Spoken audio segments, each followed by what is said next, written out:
رفت و غزلم چشم به راهش نگران شد. دلشوره ما بود، دلارام جهان شد. در اول آسایش ما سقف فرو ریخت، هنگام ثمر دادنمان خزان شد. زخمی به گل کهنه ما کاشت خداوند، اینجا که رسیدیم همان زخم دهان شد.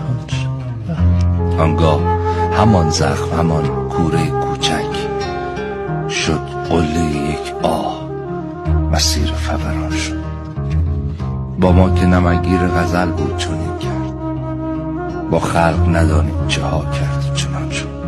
ما حسرت و دلتنگی و تنهایی عشقی، یعقوب پسردی، زلیخا که جوان شد. ما حسرت